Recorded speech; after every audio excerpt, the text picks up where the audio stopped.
Hey, beautiful people. So with this whole straight pride BS, I always had trouble putting my finger on exactly what pissed me off the most about it. So of course, like, okay, the oppressive nature of it, because just by virtue of it being something when it shouldn't be anything, because it's a knee-jerk response to actual pride, which is born of the oppressive nature of people who won't accept arbitrary characteristics in an individual. I mean, besides that, I was trying to figure out, like, I mean, it's something that just gets under my skin, besides all that, which is already enough. And I was trying to figure out what it was. And it kind of hit me a few days ago where these people, their lives aren't perfect. I mean, they're not perfect. Nobody has the perfect life. And when you don't have the perfect life, that means there's something wrong. There's something going on. And I'm pretty sure they have people in their family who have illnesses, who may have cancer or anything like that. So what I figured out what pissed me off. There's so many things you can invest your time and energy in and fighting, and for the right reasons. There's so many things. There's so many causes. There's not an end to it. And they chose this. They chose to waste their energy on this, on straight pride. That's a waste of time and energy. Like I said, when I'm sure there's a lot of things going on in their lives, or something that's affecting someone they really care about, that really is a pressing issue. I mean, dedicate your time to that. Straight pride is such a non-issue. I mean, I'm straight. You could ask me, am I proud to be straight? I guess. I never have to think about it. I mean, I'm never reminded that I'm straight. Even when I'm around people who are gay, it doesn't even remind me that I'm straight, because it's just the way I am. But then on the other hand, they're constantly reminded that they're gay, whether it be through unaccepting family, unaccepting people who used to be friends, unaccepting society, unaccepting government, unaccepting religion. All those things contribute to them, being reminded that, hey, they're gay. Where it should be something that they don't have to think about at all. It should just be, oh, okay, this is how I am, period. And just live your life. And that's just not the case. I was watching a segment of a show I like a lot called The Humans Report. And it reminds you that when you're not directly in the struggle for a certain group of people, which actually strengthens my point. My point is that when you're not in the struggle, the strongest thing you can be is an ally. You can't be a champion of that without having to actually have gone through it, no matter, what. So, like I always say, men can't be champions of women's rights. They can be strong allies that, fight tooth and nail, but you can't be a champion. You have to actually be affected and understand and, know everything that's going on to be a champion. So, the LGBTQ movement, like I said on the Humans Report, he said something to the extent of, yeah, the way I talk on my podcast, the way I, talk to people, it's always pretty much modified, because he has a bigger point to get through. And you don't want your bigger point to get lost in the fact that somebody's judging you based on the way you talk or certain mannerisms. I don't know if I said that word right, mannerisms. Whatever. Certain ways you conduct yourself. You don't want your point to be lost. And because you don't want your point to be lost, you kind of modify it to kind of fit the mainstream way of talking or conducting yourself so that people can get the point, which is your whole reason for being out there. So I never thought about that. And as much as I care for people, and people deserving dignity, that's just something I hadn't considered. And because he's going through it, that's something he has to think about all the time. So he's constantly reminded. This goes back to when I was thinking about, race and ethnicity and all these other things, and like gay, straight, whatever, all those things. Like if there was, let's just say there was something floating in the sky that could decide to become human, like something floating in space, and it took an observation of all humanity. It looked up each demographic and group of people. It just scanned them all and said, which one am I going to attach myself to live out my life as the individual?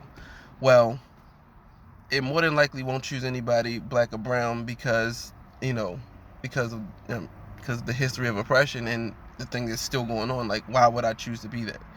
Now, I'm proud to be black, and I love myself, and I love my people, but I'm speaking from the perspective of something that would be completely on the outside. That spirit will probably look at women and say, women look like they might have it good, but then they look at all the oppressive nature of how religion has been to women, and just kind of how men have kind of like twisted everything to favor them. And I mean, look at how things are now in the United States with legislation, with abortion bills, and I mean, women's health in general is under attack. So would they choose to be women? Probably not. Would they choose to be in the LGBTQ community? Hell no. Hell no. No, there's no way that something that can choose to attach itself to something in humanity would choose to be that, because it's just a constant reminder and oppression. That's all it is.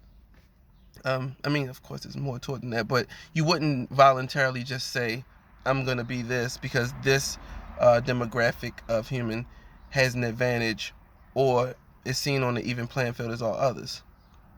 Now, they would more than likely choose to be a white male because they face the least amount of resistance, and they have an easier path to things that people of my race and other brown people have a harder way to get to.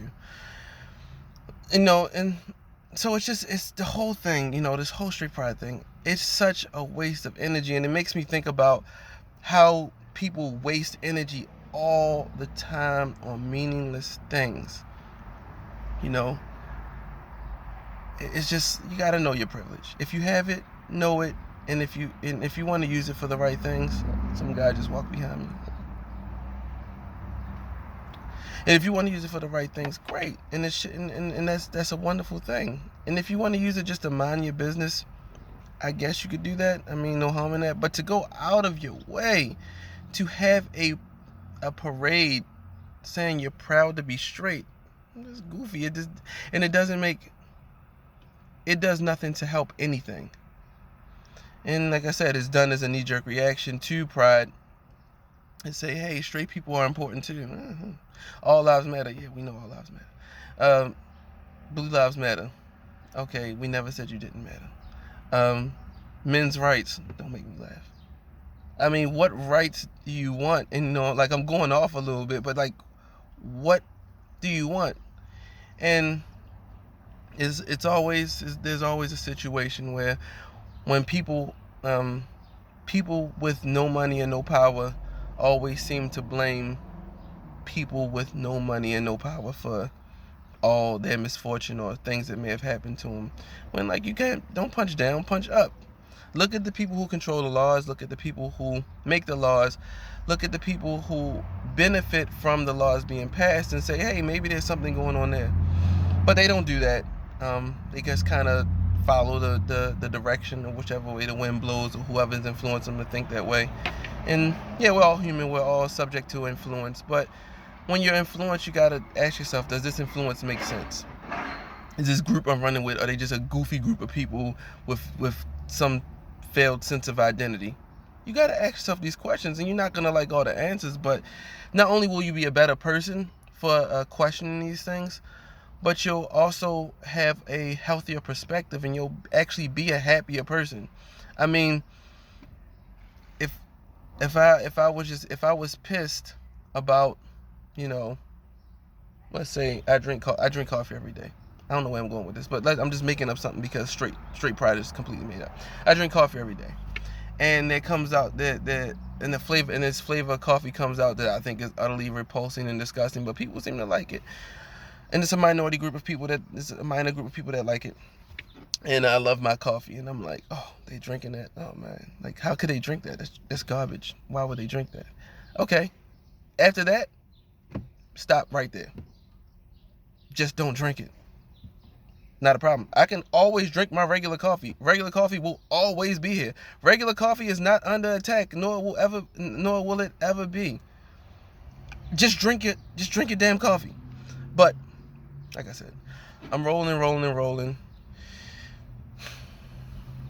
Fucking straight pride. I thought I wasn't gonna curse, but fucking straight pride.